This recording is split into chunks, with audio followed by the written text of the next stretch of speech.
Mulai hari ini kita akan masuk dalam satu seri firman Tuhan yang baru, spesial sekali.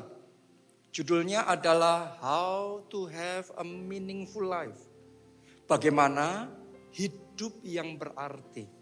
Jadi doa saya melalui firman Tuhan ini, kita semua akan punya hidup yang berarti di dalam Tuhan.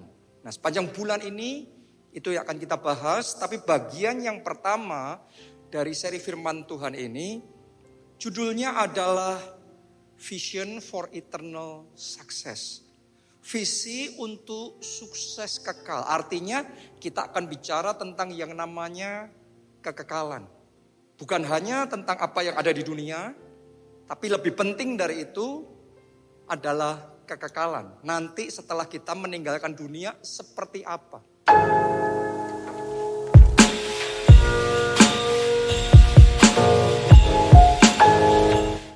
Jadi artinya ada porsi hidup di dunia, tapi juga ingat, akhirnya final destination-nya, tujuan finalnya kita adalah kekekalan.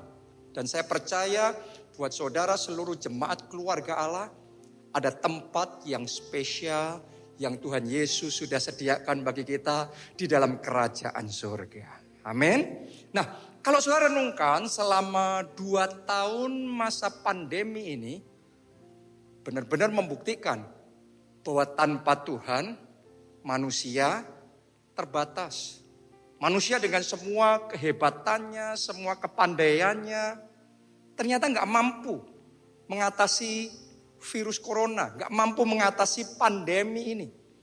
Padahal berbagai macam pabrik farmasi sudah memproduksi vaksin, ada vitamin, ada obat-obatan.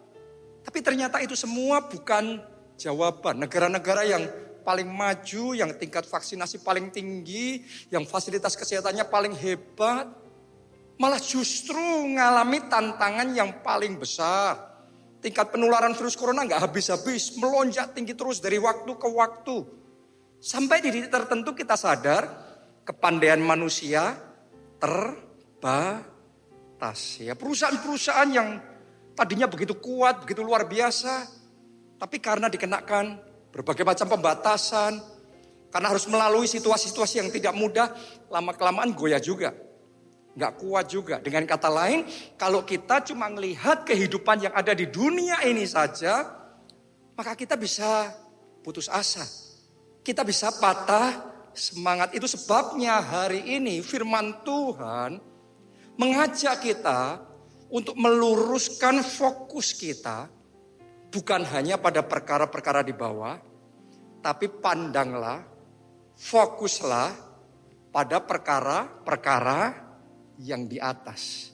Bukan hanya perkara-perkara dunia saja. Firman Tuhan hari ini bicara kepada saudara dan saya, ayo kita perhatikan perkara-perkara roh, perkara-perkara ilahi, perkara-perkara yang dari Tuhan. Karena orang yang hidup hanya memperhatikan yang di dunia, dan orang yang hidup menyadari tentang yang di atas, tentang kekekalan, hidupnya pasti berbeda. Itu yang dialami oleh Saulus. Saulus beda sekali hidupnya ketika dia masih jadi Saulus. Kalau saudara masih ingat, Saulus ini dalam hidupnya intinya cuma fokusnya perkara-perkara di bawah. Mari kita baca Filipi 3 ayat 5-6. Saulus ini kehidupannya. Disunat pada hari ke-8 dari bangsa Israel, dari suku Benyamin, orang Ibrani asli, tentang pendirian terhadap hukum Taurat. Aku orang Farisi, tentang kegiatan aku penganiaya jemaat, tentang kebenaran dalam mentaati hukum Taurat, aku tidak bercacat. Nah, Anda harus mengerti di sini Saulus menceritakan tentang latar belakangnya. Saulus membanggakan tentang prestasinya pada waktu itu. Anda harus sadar ketika dia ngomong dia orang Farisi. Orang Farisi pada zaman itu adalah sebuah status yang luar biasa karena Mereka sangat terpandang dan kepintarannya di atas rata-rata. Jadi buat Saulus, parameter suksesnya semuanya adalah tentang yang di dunia. Ya, sukses buat Saulus artinya adalah jadi orang pintar, jadi orang terhormat, jadi orang yang disegani, jadi orang yang punya power, jadi orang yang banyak duitnya, jadi orang yang punya kuasa dan bisa menginjak orang lain. Pada waktu itu, ketika namanya masih Saulus, tanpa sadar, walaupun kayaknya di mata manusia dia hebat, dia luar biasa, dia dikagumi, dia dihormati. Tapi sesungguhnya pada waktu itu dia buta rohani. Mata rohaninya masih merem, masih gak melihat. Belum mampu melihat perkara-perkara yang di atas. Belum mampu melihat perkara-perkara di dalam roh. Sampai suatu ketika oleh anugerah, oleh kasih karunia Tuhan, Saulus ini dalam perjalanannya mau menganiaya orang Kristen, orang percaya. Dia mengalami encounter, perjumpaan pribadi dengan Tuhan Yesus. Tuhan Yesus menampakkan dirinya dan berkata kepada Saulus, Saulus, Saulus, mengapa engkau menganiaya aku? Satu perjumpaan itu impact-nya dahsyat sekali. Satu perjumpaan dengan Tuhan Yesus itu mengubah hidupnya selamanya. Benar, untuk sesaat mata jasmani Saulus sempat dibutakan. Dia nggak melihat. Tadinya dia cuma melihat yang jasmani, melihat dunia. Dan dia ngerasa paling ngerti, padahal dia nggak sadar dia buta rohani. Karena itu diizinkan oleh Tuhan untuk sesaat mata jasmaninya dibutakan. Tapi dari situ ternyata Roh Kudus bekerja menjamah mata rohaninya dicelikkan. Tadinya mata rohaninya nggak mampu melihat. Sekarang Roh Kudus yang jamah. Mata rohaninya mulai melihat.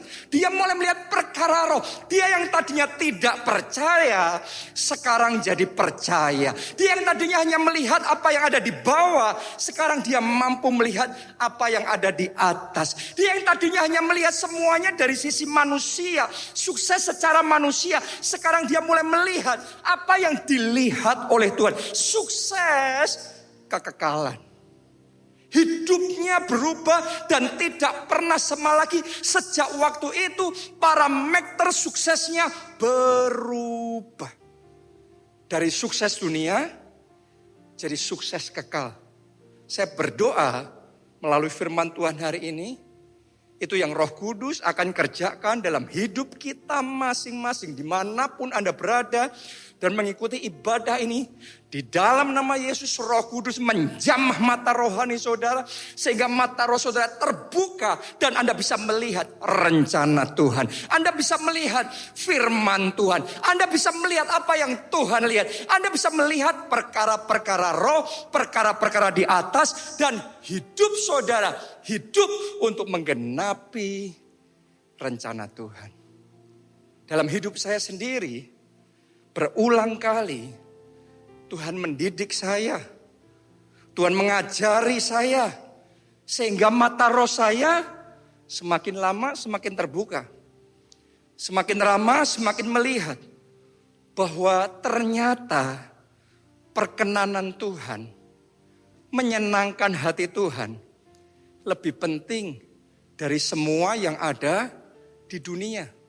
Karena yang ada di dunia ini sementara, come and go. Semua yang ada di dunia bisa datang dan pergi. Kita bisa dapat dan bisa hilang.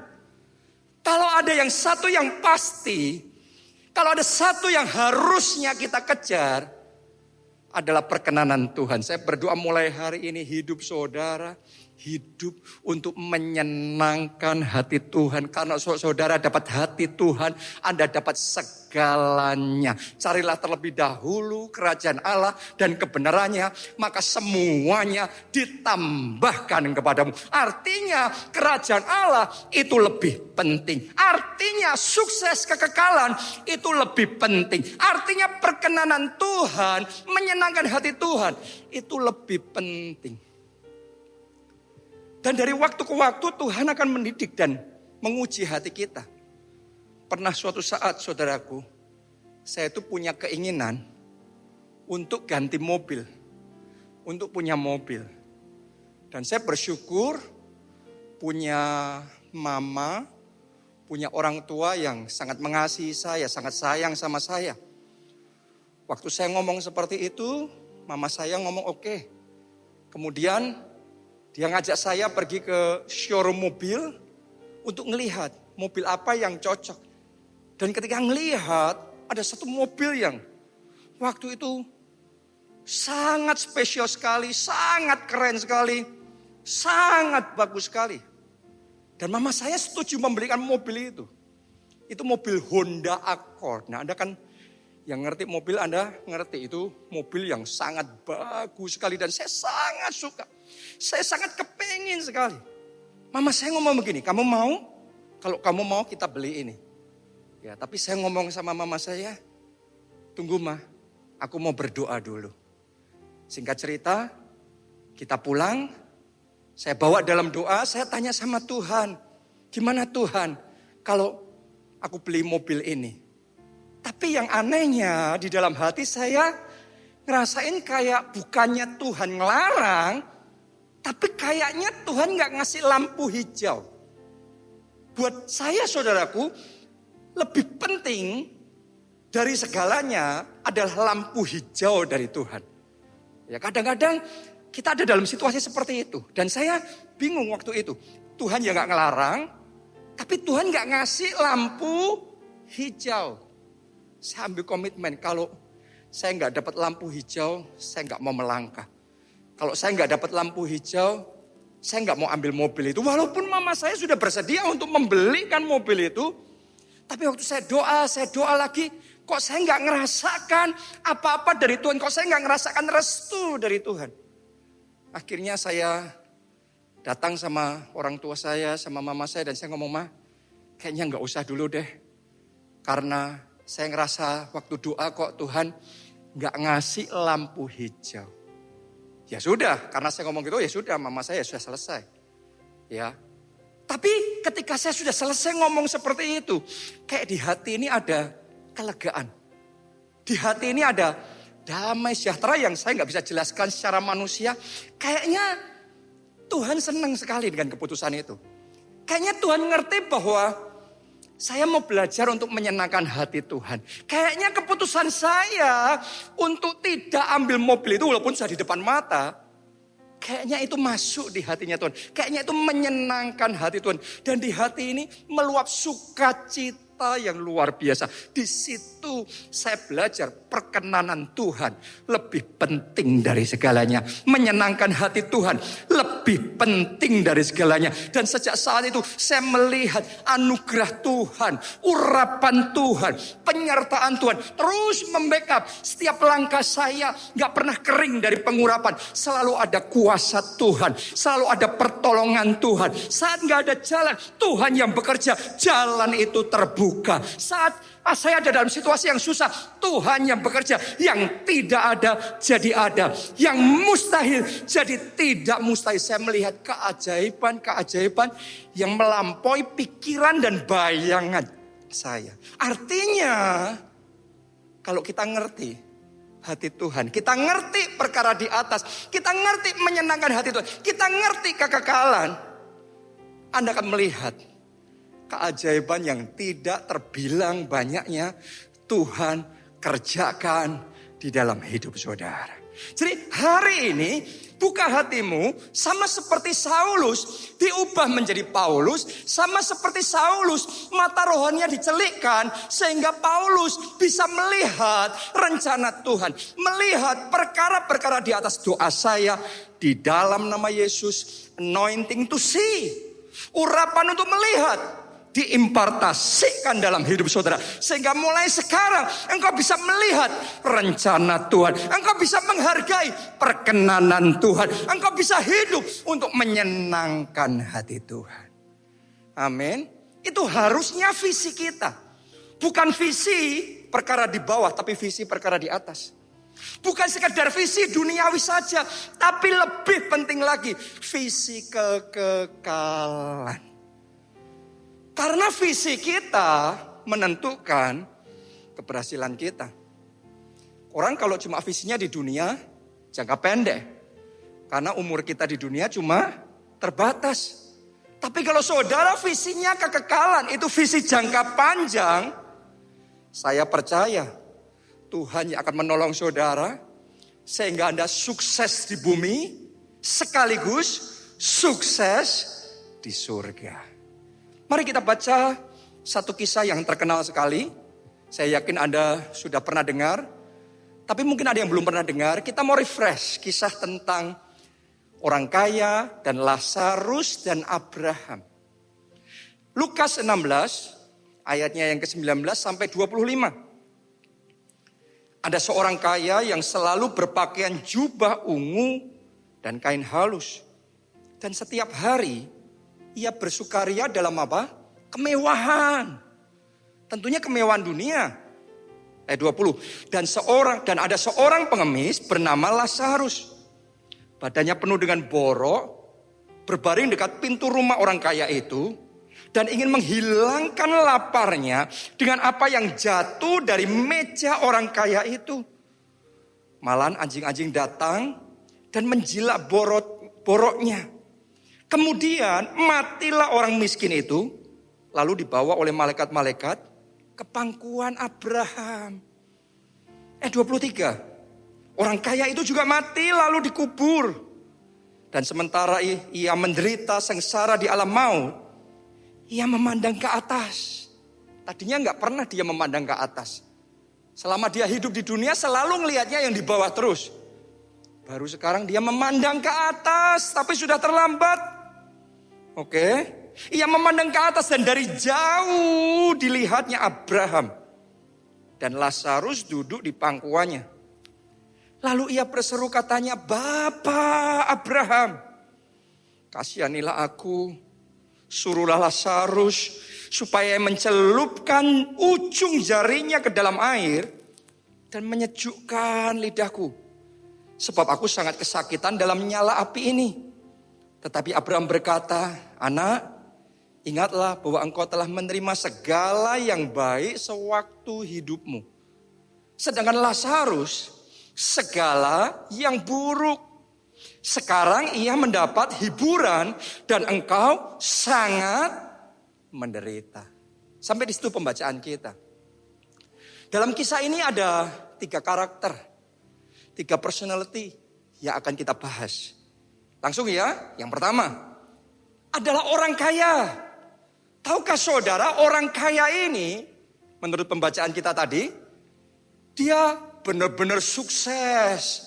Waktu hidupnya di dunia, dia sukses besar, dia orang yang hebat, orang yang disegani, orang yang dihormati masyarakat, orang yang dieluk-elukkan, orang yang luar biasa dikagumi.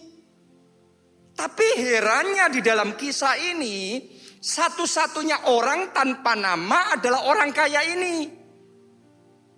Sedangkan pengemis yang miskin itu pun masih dikenal namanya. Siapa tadi? Lazarus. Tapi orang kaya ini siapa namanya? Nggak tahu. Saya yakin pada masa itu harusnya ketika dia hidup di dunia terbalik. Siapa yang kenal Lazarus pengemis miskin itu? Gak ada yang kenal, gak ada yang care, gak ada yang peduli. Tapi siapa yang gak kenal orang kaya itu? Selama hidupnya di dunia dia mungkin terkenal, orang respect, orang kagum sama dia. Tapi ternyata keadaan berbalik setelah di kekekalan. Lazarus, si pengemis miskin itu dikenal namanya. Tapi orang kaya ini gak ada yang kenal. Tahukah saudara alasannya apa? Sederhana. Karena Lazarus, karena orang kaya ini namanya tidak tercatat dalam kitab kehidupan. Dia nggak percaya sama Tuhan, dia nggak percaya sama firman Tuhan. Selama hidupnya di dunia, dia nggak mikirin tentang perkara-perkara di atas. Dia ngurusnya cuma perkara di bawah. Dia terlambat. Baru setelah mati mati, dia mulai memandang ke atas. Baru setelah mati, dia mulai melihat, oh ada surga, ada Abraham. Baru setelah mati, dia mulai sadar. Tapi sadarnya sudah terlambat. Akibatnya sekalipun sukses di bumi, tapi gagal total di kekekalan. Dia gagal kekal. Sayang sekali orang hebat ini karena tidak fokus pada yang benar. Karena salah fokus. Bukan pada perkara di atas, malahan fokus hanya perkara di bawah. Dia suksesnya sebentar sekali, cuma di bawah akhirnya terlupakan tanpa nama. Saya berdoa di dalam nama Tuhan Yesus. Tidak seorang pun yang mendengarkan firman Tuhan ini akan gagal di dalam kekekalan. Tidak seorang pun dari anggota keluarga saudara yang tidak bisa masuk dalam kerajaan surga. Doa saya, kita semua beserta dengan seisi keluarga kita. Kita sukses di bumi, tapi terlebih penting kita sukses di surga. Boleh katakan amin. Karena itu saya ajak saudara mulai hari ini. Luruskan fokusmu pada perkara-perkara di atas. Kolose 3 ayat 1 sampai 2. Karena itu, kalau kamu dibangkitkan bersama dengan Kristus, carilah perkara yang di atas, di mana Kristus ada, duduk di sebelah kanan Allah. Pikirkanlah perkara yang di atas. Firman Tuhan yang memerintahkan. Pikirkanlah perkara yang di atas, bukan yang di bumi. Kalau saudara hanya memikirkan yang di bumi, mungkin Anda dapat semua yang Anda inginkan di bumi. Tapi kalau nggak dapat yang di atas, semuanya sia-sia. Jadi mulai hari ini saja saudara, mari luruskan fokusmu pada perkara di atas. Mulai hari fokus membangun hubungan pribadi dengan yang di atas. Dengan Roh Kudus, Roh yang turun dari atas. Bangun kedekatan. Jangan cuma sibuk dekat sama semua teman-teman saudara di dunia ini. Tapi gak punya waktu, gak punya kedekatan sama yang di atas. No, itu salah fokus. Mulai hari ini saya tantang saudara. Kenallah Tuhan yang di atas, yang engkau sembah itu. Bukan cuma itu saja, lakukan pekerjaan-pekerjaan yang Dia suruh, pekerjaan-pekerjaan dari atas. Jadilah saksi Kristus, layanilah Tuhan, pakai waktumu, tenagamu, hartamu, talentamu, pikiranmu, semuanya untuk melayani Tuhan, untuk memajukan pekerjaan Tuhan, untuk memperluas kerajaan, sehingga dengan demikian engkau mengumpulkan harta di atas. Itu fokus perkara yang di atas. Saya berdoa sekali lagi dalam nama Tuhan Yesus. Tidak seorang pun dari kita yang binasa. Semuanya terima anugerah keselamatan. Semuanya terima Yesus di dalam hidup kita. Dan semuanya mengalami sukses kekal. Amin. Jadi luruskan fokus saudara. Hari ini ambil komitmen. Benar-benar luruskan fokus pada perkara di atas. Yang kedua, dalam kisah ini, pribadi yang kedua yang saya mau bahas adalah Lazarus, pengemis yang miskin. Dia ini gagal di bumi. Selama hidupnya di dunia beda banget sama orang kaya tadi. Lazarus ini gagal total. Tapi lolos masuk surga. Saya nggak ngomong Lazarus sukses di surga, no. Tapi lolos, bisa masuk surga. Kenapa kok saya ngomong seperti itu? Karena memang seharusnya setiap orang yang percaya sama Yesus, menerima Yesus sebagai Tuhan dan Juru Selamat, maka dosa-dosanya diampuni dan dia masuk surga. Itu jaminan keselamatan yang diberikan Yesus kepada kita yang percaya. Dan Lazarus percaya. Karena itu dia selamat. Dia masuk surga. Cuma yang jadi masalah, Lazarus hanya lolos masuk surga. Dia tidak sukses di surga. Dia tidak termasuk yang memerintah bersama dengan Yesus di dalam kerajaan surga. Kenapa? Karena dia hanya Imannya iman yang basic saja. Yaitu iman percaya di dalam Yesus ada keselamatan. Dia hanya percaya pada satu sisi kebenaran. Dia tidak percaya kepada kebenaran-kebenaran yang lain. Dia tidak sungguh-sungguh mendalami firman Tuhan. Dia tidak komit jadi pelaku firman Tuhan. Karena itu dia hanya dapat yang basicnya. Dia hanya dapat yang minimnya, yaitu lolos masuk surga. Saya berdoa tidak seorang pun jemaat keluarga Allah yang cuma lolos masuk surga. Doa saya Anda semuanya, Anda masuk surga suatu hari nanti.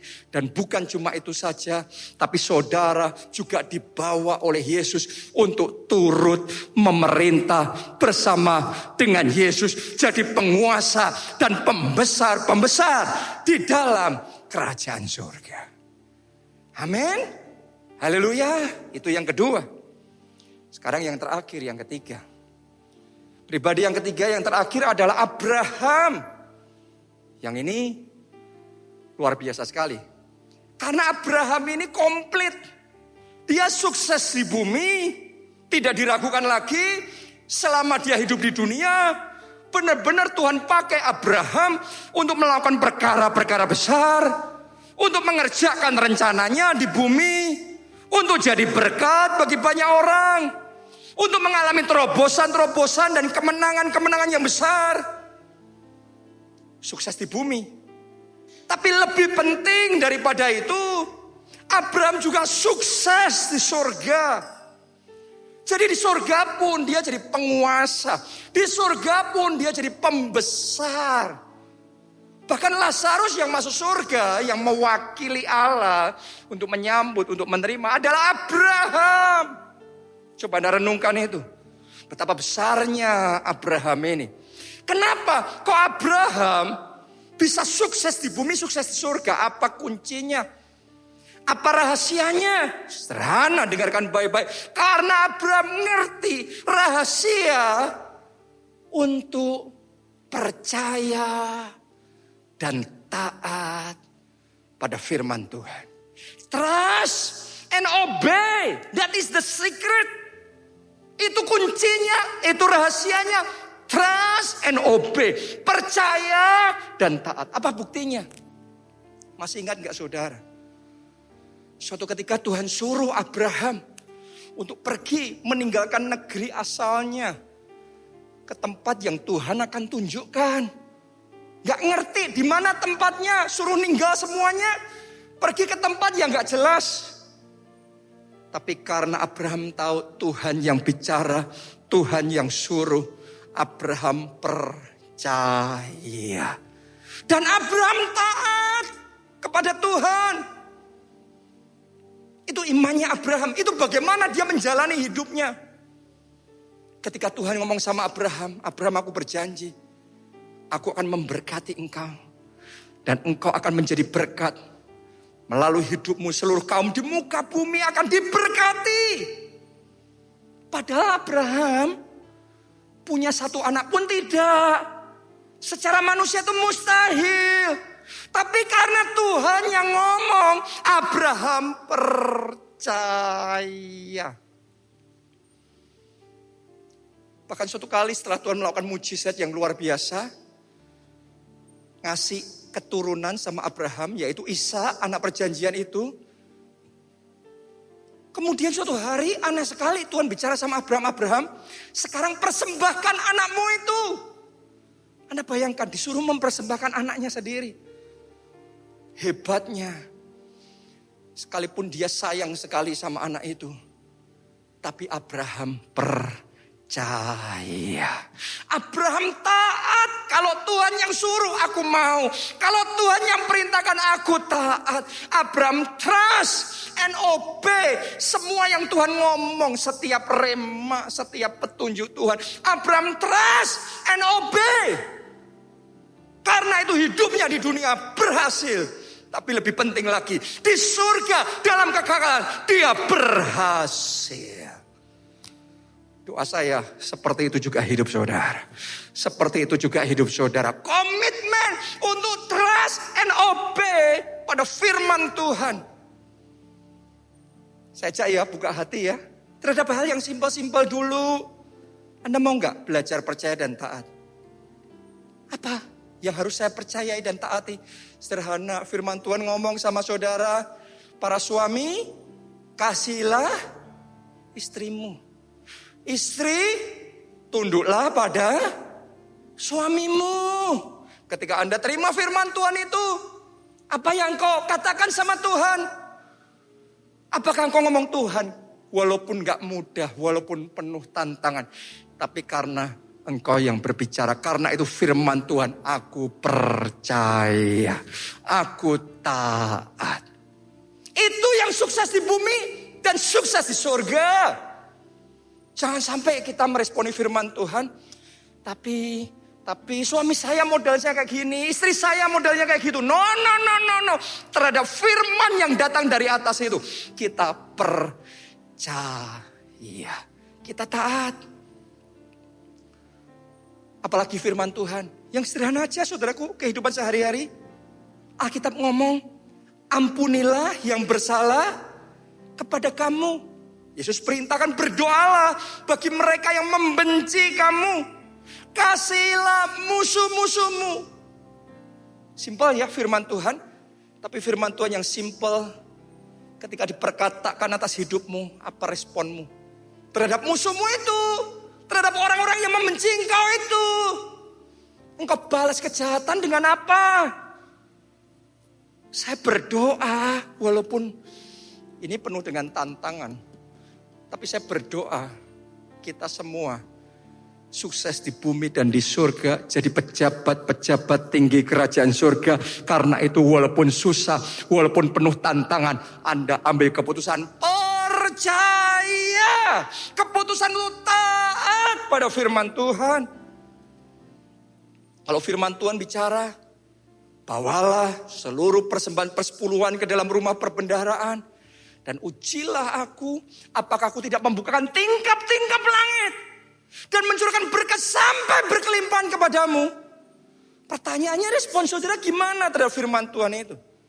Secara manusia, kalau kita hitung-hitungan dengan matematika manusia yang di bawah ini, 100% dikurangi 10% sama dengan 90% rugi. Tapi buat orang-orang yang memandangnya di atas, kita bisa ngomong, walaupun secara manusia rugi, tapi yang aku lihat bukan yang di bawah. Yang aku lihat yang di atas. Karena firman Tuhan yang memerintahkan. Karena Tuhan yang suruh. Aku percaya. Aku taat. Dan buat saudara yang percaya, buat saudara yang taat, lihatlah di dalam nama Yesus, tingkap-tingkap langit dibukakan. Dan berkat dicurahkan sampai berkelimpahan. Terima itu dalam nama Yesus. Amin. Apalagi firman Tuhan, pergilah, jadikanlah semua bangsa muridku, kata Yesus. Anda dapat firman, dapat amanat agung seperti itu, responmu apa? Oh ya, oke. Tapi gak pernah pergi, gak pernah memberitakan Injil, gak pernah bersaksi, gak pernah selamatkan jiwa. Ngurusinya cuma yang di bawah. Gimana mau sukses di surga? Hari ini saya tantang saudara, ambil komitmen terhadap amanat yang datangnya dari atas itu. Aku percaya terhadap amanat agung Yesus Kristus itu. Aku taat. Mulai hari ini ambil komitmen melayani Tuhan, ambil komitmen untuk bersaksi, ambil komitmen untuk selamatkan jiwa. Amin. Saya percaya semua jemaat keluarga Allah gak cuma lolos masuk surga seperti Lazarus, tapi kita semua seperti Abraham yang kita sukses di bumi, sukses di surga. Kita melihat kemuliaan Tuhan nyata atas hidup kita. Anda mau?